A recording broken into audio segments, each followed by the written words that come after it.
Hi students, இந்த வீடியோல நம்ம பார்க்க போற topic engineering plastic, composite, elastomer, design consideration of plastic. அதுல first question பார்த்தீங்கன்னா what is mean by engineering plastics? ஒரு important 2 mark question. Plastics are used in engineering application are called engineering plastics. Engineering ஃபீல்ட்ஸில் use பண்ணுற பிளாஸ்டிக்கு பேர் தான் engineering பிளாஸ்டிக்னு சொல்கிறாங்க. Second point, these plastics are having high strength and good physical properties. இந்த plastic வந்து பார்த்தீங்கன்னா நேச்சுரலாகவே ஹை ஸ்ட்ராங்காக இருக்கும் மற்ற பிளாஸ்டிக்ஸை கம்பேர் பண்ணும்போது. Third point, these plastics are costlier than commodity plastics. நம்ம நார்மலாக வீட்டில் யூஸ் பண்ணுற பிளாஸ்டிக்கை விட இன்ஜினியரிங் பிளாஸ்டிக் வந்து பார்த்தீங்கன்னா ரொம்ப காஸ்ட்லியாக இருக்குன்னு சொல்கிறாங்க. எக்ஸாம்பிள் ஆஃப் இன்ஜினியரிங் பிளாஸ்டிக் எத்தனிக், பாலிகார்பனேட், பாலினைட்ஸ், பாலிஅமிட்ஸ் எக்ஸெட்ரா. இந்த கீழே காமிக்கிற இமேஜ் பாருங்கள், இதுதான் வந்து பார்த்தீங்கன்னா இன்ஜினியரிங் அப்ளிகேஷன்ஸில் யூஸ் பண்ணுற பிளாஸ்டிக்ஸ். அந்த வார்ம் வீல், கியர்ஸ் அதை மாதிரி இருக்குது பாருங்கள், இது எல்லாமே வந்து பார்த்தீங்கன்னா இன்ஜினியரிங் பிளாஸ்டிக்ஸ்னு சொல்லுவாங்க. Next question, define composite, mention 2 composite materials. ஒரு important 2 mark question, 3 markல இந்த கொஸ்டினை கேட்டிருக்காங்க. First point, a material which is produced by combining 2 dissimilar metals for a better application is called composite material. Best example for composite பாப்போமா? ஒன்றும் கிடையாது. இப்போ வந்து பார்த்தீங்கன்னா நம்ம வீடு கட்டுறோம். வீடு கட்டும்போது வெறும் மண்ணை மட்டும் வச்சு கட்டிடுறோமா, இல்லை வெறும் சிமெண்ட்டை வச்சு கட்டிடுறோமா? மண்ணையும் சிமெண்ட்டையும் ஒரு ஈக்குவல் ப்ரொப்போர்ஷன்ஸில் மிக்ஸ் பண்ணி அதுக்கப்புறம் கட்டும்போது தான் இன்னும் ஸ்ட்ராங்காக வீடு கிரிப்பாக இருக்கும். அதே தான் காம்போசிட்னு சொல்கிறாங்க. ஒரு சில ப்ராப்பர்ட்டிஸை இம்ப்ரூவ் பண்ணுறதுக்கு 2 டிஸ்சிமிலர் மெட்டல்ஸை கம்பைன் பண்ணுறதுக்கு பேர் தான் காம்போசிட் அப்படின்னு சொல்கிறாங்க. ஃபார் எக்ஸாம்பிள், கீழே இருக்க பிக்சரை பாருங்கள். ஒரு ஃபைபர் எலமெண்ட் இருக்கு, ஒரு மேட்ரிக்ஸ் இருக்கு. ரெண்டுத்தையும் கம்பைன் பண்ணி கிடைக்கிறதுக்கு பேர் தான் composite. Next point, this material is the most common one used in household goods and in many industrial application. அதிகமாக காம்போசிட்ஸை வந்து பார்த்தீங்கன்னா இந்த வீட்டு உபயோக பொருட்களுக்கும் இண்டஸ்ட்ரியல்ஸ் அப்ளிகேஷன்ஸுக்கும் யூஸ் பண்ணுவாங்க. அதிகமாக வந்து பார்த்தீங்கன்னா இந்த காம்போசிட் எந்த இடத்துல யூஸ் பண்ணுவாங்கன்னா இந்த டயர்ஸ், நெக்ஸ்ட் வந்து பார்த்தீங்கன்னா இந்த பாக்ஸ் மேக் பண்ணுறதுக்கு, பைப்ஸ் மேக் பண்ணுறதுக்குலாம் யூஸ் பண்ணுவாங்க. அதான் அந்த இமேஜில் காமிச்சிருக்காங்க.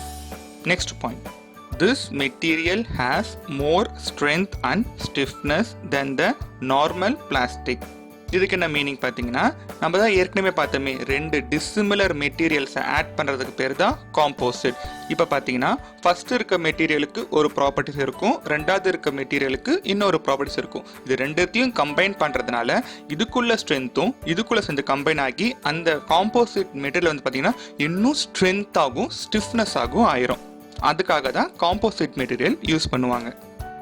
Next point, metal, ceramic, glasses, polymers are some of the composite materials.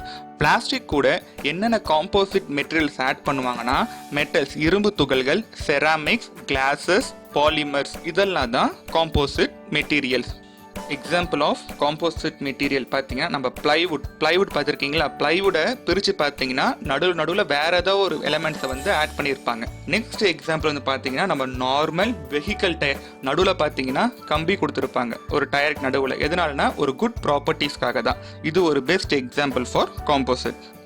Next question, define elastomer. ஒரு important 2 mark question. First point, elastomer is nothing but a rubber and it is a polymeric material.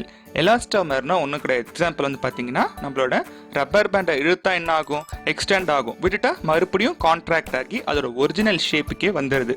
இதுக்கு பேர் தான் elastomer அப்படின்னு சொல்லுவாங்க. Next point, it has large and reversible elastic deformation. சாதாரண பிளாஸ்டிக்கை நீங்கள் extend பண்ணீங்கன்னா எங்கே எக்ஸ்டெண்ட் ஆச்சோ அங்கேயே நின்றுடும், திரும்பி வராது. ஆனால் எலாஸ்டோமரை நீங்கள் எக்ஸ்டெண்ட் பண்ணீங்கன்னா திருப்பி வந்து பார்த்தீங்கன்னா அதோட ஒரிஜினல் பொசிஷனுக்கே வந்துடும் சொல்கிறாங்க. Next point, the elastomer can be stretched more than plastic. நான் முன்னாடி சொன்ன மாதிரி தான் எலாஸ்டோமர் வந்து பார்த்தீங்கன்னா பிளாஸ்டிக்கை விட இன்னும் எக்ஸ்டெண்ட் ஆகி கொடுக்கும்னு சொல்கிறாங்க. எக்ஸாம்பிள் ஃபார் எலாஸ்டோமர் கீழே கொடுத்த 2 பிக்சர் பாருங்க. வெஹிக்கல்ல யூஸ் பண்ற ப்ராடக்ட்.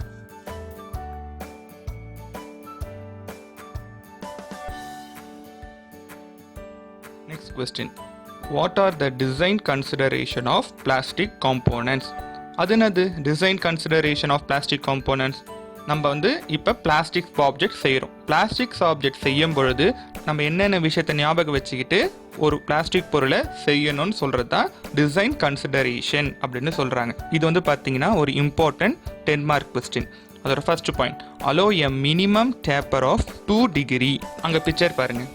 இப்போ நீங்கள் ஒரு பாக்ஸ் செய்கிறீங்க. இந்த பாக்ஸ் செய்யும் பொழுது நம்ம என்ன பண்ணிங்கன்னா 2 டிகிரி சாய்வலாக செய்யணும்னு சொல்கிறாங்க. எதுக்கு இந்த சாய்வலாக செய்யணும்னா, பிளாஸ்டிக் அந்த உள்ள நம்ம ஊற்றின மோல்டன் பிளாஸ்டிக் வந்து பார்த்திங்கன்னா காஞ்சக்கப்புறம் கொஞ்சம் இறுகி போயிடும். இறுகினக்கப்புறம் உள்ளே நம்மளால் எடுக்க முடியாது. இந்த மாதிரி 2 டிகிரி வச்சிருக்கும் பொழுது ஈஸியாக உள்ளே இருந்து அந்த காம்போனண்ட்டை வெளியே ரிமூவ் பண்ணி எடுக்க முடியும். Next point, allow shrinkage. Molded components will be shrink after molding. For example, இப்போ அந்த பிக்சரை பாருங்க. முன்னாடி வந்து பார்த்தீங்கன்னா அந்த மோல்டட் பிளாஸ்டிக் வந்து அந்த கண்டெய்னர் ஃபுல்லாக ரொம்பி இருக்கு. ரெண்டாவது வந்து பார்த்தீங்கன்னா சைடில் அந்த ஒயிட் கலர் கேப் வந்துருக்கு. அப்போ நம்ம ஒரு ப்ராடக்ட் செய்யும் பொழுது சுகூராக செய்யக்கூடாது. இப்போ 10 mm இருக்குதுன்னா ஒரு டாலரன்ஸ் வைக்கணும். 10.2 இல்லைனா 10.4ன்னு வைக்கணும். இப்போ வைக்கும்போது என்ன ஆகுதுன்னா அது வந்து கூல் ஆனக்கப்புறம் அதோட ஒரிஜினல் ஷேப் 10 mmக்கு அது கரெக்டாக வந்துடும். இதுதான் சொல்லியிருக்காங்க allow shrinkage. Next point, give suitable radius at corner. This will allow smooth flow of molten plastic into all section of mold. இந்த பாயிண்ட்ல என்ன சொல்லியிருக்காங்கன்னா, நம்மளோட எட்ஜ் வந்து பார்த்தீங்கன்னா ஷார்ப்பாக இருக்கக்கூடாது. ஒரு சின்ன ஒரு கர்வ், அதாவது ஒரு சின்ன ரேடியஸ் உள்ள ஒரு கார்னராக இருக்கணும். எதுக்காகனா, இப்போ நீங்கள் பிளாஸ்டிக்கை மெல்ட் பண்ணி உள்ளே ஃபில் பண்ணுறீங்க. உள்ளே ஃபில் பண்ணும்பொழுது அது ஈஸியாக வந்து பார்த்தீங்கன்னா அந்த கார்னரில் போய் ஃபில் ஆகாது. ஷார்ப்பாக இருந்துச்சுன்னா, இதுவே கொஞ்சம் கர்வ் பார்த்தா இருந்துச்சுன்னா ஈஸியாக ஃப்ளோ ஆகி போயிடும். அதனால என்ன சொல்கிறாங்கன்னா, இது எந்த கார்னருமே ஷார்ப்பாக இல்லாமல் ஒரு சின்ன ஃபில்லட் மாதிரி வைக்க சொல்கிறாங்க. ஃபில்லட்னா ஒன்று கிடையாது, ஒரு ரவுண்ட் எட்ஜ்.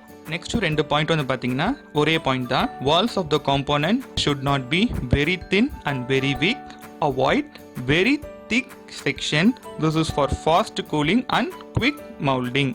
இதில் என்ன சொல்லியிருக்காங்கன்னா, நம்மளோட பிளாஸ்டிக்கோட அந்த வால்னா ஒன்று கிடையாது, அவுட்டர் சர்ஃபேஸ் வந்து பார்த்தீங்கன்னா ரொம்ப தின்னாகவும் இருக்கக்கூடாது, ரொம்ப திக்காகவும் இருக்கக்கூடாதுன்னு சொல்கிறாங்க. எதனால் தின்னாக இருக்கக்கூடாது? தின்னாக இருந்துச்சுன்னா ஈஸியாக வளைஞ்சிரும். கூலானக்கப்புறம் அதோட ஏஜ் வந்து பார்த்தீங்கன்னா வளைஞ்சு போயிடும். அதனால் என்ன சொல்லியிருக்காங்கன்னா ரொம்ப தின்னாக இருக்கக்கூடாதுன்னு சொல்லியிருக்காங்க. இதுவே நெக்ஸ்ட் பாயிண்ட்ல ஏன் ரொம்ப திக்காக இருக்கக்கூடாதுன்னா, திக்காக இருந்துச்சுன்னா அந்த இடம் மட்டும் கூலாகும் போது ஈஸியாக கூலாகாமல் ரொம்ப நேரம் கூலாக எடுத்துக்கும். அதனால வந்து பார்த்தீங்கன்னா ரொம்ப திக்கான செக்ஷன்ஸும் வைக்கக்கூடாது. இப்போ அந்த இமேஜை பாருங்க, தெளிவாக புரியும். ஃபர்ஸ்ட் இமேஜ் வந்து பார்த்தீங்கன்னா, ஃபார் எக்ஸாம்பிள் இப்போ நான் ஒரு மெட்டலில் செய்கிறேன்னா ஃபர்ஸ்ட் இருக்க இமேஜ் வந்து செலக்டட். அதுவே நான் ஒரு பிளாஸ்டிக்கில் செய்கிறேன்னா கொஞ்சம் சென்டரில் இருக்க மெட்டீரியல் என்ன பண்ணான்னு ரிமூவ் பண்ணிடணும். ரிமூவ் பண்ண என்ன ஆகுனா ஆட்டோமேட்டிக்காக அது ஈஸியாக கூல் ஆயிரும். Next point, thin section to thick section of a component should be gradual. This is for uniform cooling and to avoid stress contraction. இதில் வந்து பார்த்தீங்கன்னா இப்போ வந்து ஒரு நெக் செக்ஷன் இருக்குன்னு பார்த்துக்கோங்க. நெக் செக்ஷன் அப்படின்னா தெரியல, ஒரு லார்ஜர் டயமீட்டர் வந்து ஸ்மாலர் டயமீட்டர் வரும்பொழுது ஷார்ப்பாக கொடுக்கூடாது. ஃபர்ஸ்ட் பிக்சரை பாருங்க, ஒரு மாதிரி எல் ஷேப்பில் கொடுத்துருக்காங்களே, அதை மாதிரி நம்ம சடனாக கொடுக்கக்கூடாது.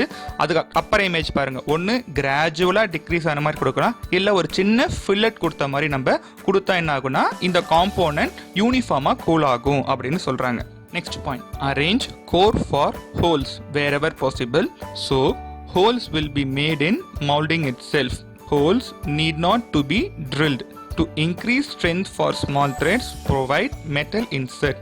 இந்த பாயிண்ட்ல என்ன சொல்லியிருக்காங்கன்னா, ஃபார் எக்ஸாம்பிள் இப்போ நம்ம செஞ்ச பிளாஸ்டிக் ஆப்ஜெக்டில் ட்ரில் பண்ணணும். ட்ரில் பண்ணும்போது நம்மளால அந்த மவுலில் ட்ரில்லிங் போட முடியாது. அதனால் என்ன பண்ணணும், நம்ம ஒரு கோர் வச்சு, கோர்னா என்னன்னு தெரியல நம்மளுக்கு, ஒரு ஹோல் மேக் பண்ணுற ஒரு ஆப்ஜெக்ட் தான் கோர்னு சொல்லுவோம். என்ன பண்ணிடுவாங்கன்னா ஒரு கோர் வச்சு என்ன பண்ணுறாங்க, ஒரு ஹோல் மாதிரி போட்டுருவாங்க.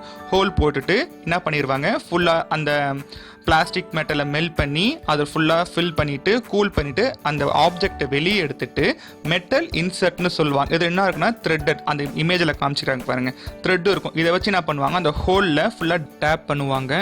டேப் பண்ணும்பொழுது அந்த இன்னர் சர்ஃபேஸில் இருக்க பிளாஸ்டிக்கில் ஆட்டோமேட்டிக்காக என்ன ஆகும்னா இந்த த்ரெட் விழுந்துடும். த்ரெட் விழுந்ததுக்கப்புறம் நம்மளுக்கு தேவையான நெயில் அதுக்குள்ளே நம்ம இன்சர்ட் பண்ணிக்கலாம். இதுதான் இந்த பாயிண்டில் சொல்லியிருக்காங்க. Next point, use ribs to give strength and to reduce distortion. ரிப்ஸ்னால் ஒன்றும் கிடையாது. ஃபார் எக்ஸாம்பிள் இப்போ நம்ம ஒரு ஹோல் போடுறோன்னு சொல்லியிருக்கோம் முன்னாடி. ஃபர்ஸ்ட் இமேஜில் பாருங்கள், ஹோல் போடும்போது அந்த ஹோல் மட்டும் தனியாக நிற்க முடியாது நம்மளுக்கு, அதுக்கு ஏதோ ஒரு சப்போர்ட் வேணும். அப்போ என்ன பண்ணுறாங்கன்னா அந்த ஹோலை சுற்றி 4 பக்கமும் ஒரு சப்போர்ட் மாதிரி கொடுக்குறாங்க தெரியுமா, அதுக்கு பேர் தான் ரிப்னு சொல்லுவாங்க. நெக்ஸ்ட் பாயிண்ட் வந்து பார்த்தீங்கன்னா components must be simple in shape for easy removal from mould. காம்ப்ளெக்ஸான ஆப்ஜெக்டை நம்ம டிசைன் பண்ணனா அந்த மவுல்லேருந்து நம்மளால அந்த ஆப்ஜெக்டை ரிமூவ் பண்ணி எடுக்க முடியாது. அதான் அந்த பாயிண்ட்ல சொல்லியிருக்காங்க. Next point, provide 0.15 mm tolerance for machining or making molds. இப்போ நம்ம முன்னாடி பார்த்த பாயிண்ட் மாதிரி தான் shrinkage allowance கொடுத்தல. இது வந்து பார்த்தீங்கன்னா மெஷினிங் அலவன்ஸ். மெஷினிங் அலவன்ஸ்னா இப்போ நம்ம த்ரெட் போட போகிறோம்னு சொன்னோம். த்ரெட் போடும்போது ஆட்டோமேட்டிக்காக கொஞ்சம் பிளாஸ்டிக் என்ன பண்ண நம்ம ரிமூவ் பண்ணுற மாதிரி இருக்கும். அப்போ நம்ம என்ன பண்ணிருக்கோம்னா 0.15 mm அதிகமாக வச்சு அந்த மவுல்டு நம்ம டிசைன் பண்ணும்போது தான் நம்ம மெஷினிங் பண்ணும்போது இந்த 0.15 mm கம்மியாகி நம்மளுக்கு தேவையான கரெக்ட் டைமென்ஷனில் என்னோட பிளாஸ்டிக் ஆப்ஜெக்ட்ஸ் கிடைக்கும்னு சொல்கிறாங்க. That's all students. இந்த வீடியோவில் நம்ம அடுத்த வீடியோவில் இதை பற்றி பார்க்க போகிறோன்னா structural foam. What are the factors influencing the selection of plastic? Thank you, students.